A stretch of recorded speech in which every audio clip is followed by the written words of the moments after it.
The power of friendliness. Soft but strong. It's good to see you, everyone. I'm Dr. Edward Wilson, an evolutionary biologist. Thank you for inviting me here today.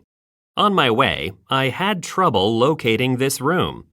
Luckily, a friendly student came up to me and walked me here.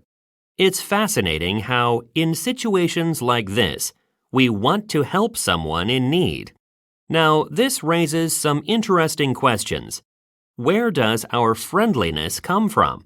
And why is it important? To answer these questions, I'd like to tell you about my childhood companion dog, Sparky.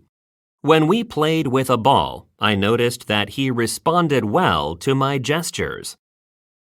The responsive behavior of dogs also caught the attention of an evolutionary anthropologist, Brian Hare. He conducted an experiment to see how dogs would respond to human gestures compared to wolves, who share the same common ancestor. He placed 2 cups on the ground with food hidden under only one of them. When he pointed to the cup with the food, the dogs found it easily. The wolves, however, struggled and chose cups at random, paying no attention to his gestures. Dr. Hare concluded that the dog's ability to read human gestures allowed them to perform better than the wolves. He explained that dogs, unlike wolves, have developed communicative skills with humans and a sense of friendliness. This explanation sounds reasonable according to several evolutionary biologists. They say that from the common ancestors of these 2 species, those that acted friendly toward humans evolved into dogs, and those that didn't became wolves. Furthermore, Dr. Hare suggested that the friendly nature of dogs probably provided them a survival advantage that allowed their population to grow larger than that of wolves. I'll give you another example of how friendliness is related to survival. Dr. Hare and his colleagues designed an experiment with chimpanzees and bonobos. Although the 2 are genetically similar, they are different in nature.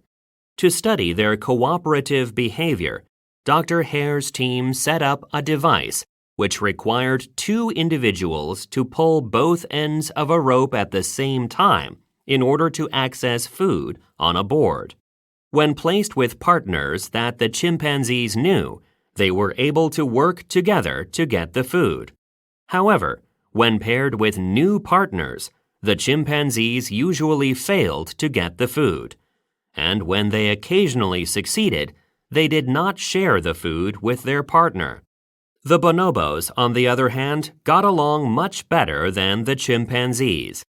They solved the problem regardless of which individual they were paired with, and they were also more willing to share the food. This research shows that bonobos have a cooperative and friendly nature. Experts suggest that their nature has helped their species survive.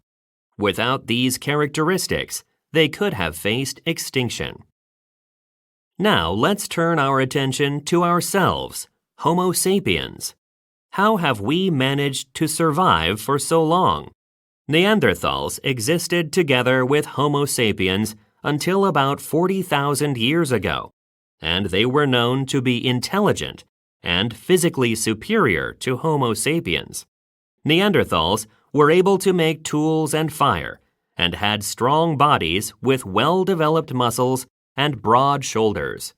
Despite these attributes, however, it was Homo sapiens who ultimately survived and thrived. One possible explanation is that our ancestors lived in larger communities that promoted cooperation and the free exchange of knowledge, while Neanderthals tended to live in smaller groups. These social differences may have given Homo sapiens a competitive advantage over Neanderthals, allowing them to adapt to an ever-changing environment.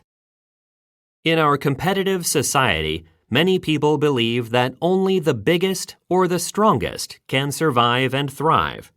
However, I propose an alternative view.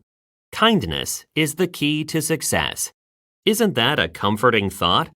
We can use the power of our natural kindness to communicate and cooperate with different individuals. We can all benefit from this instead of trying to be better than others. I'd like to end this talk with a message. Think of our society as a bouquet. Just as each flower adds to the beauty when it harmonizes with the others, each person can contribute to a more beautiful world when they cooperate. By being kind and working together, we can truly flourish. Thank you for your attention.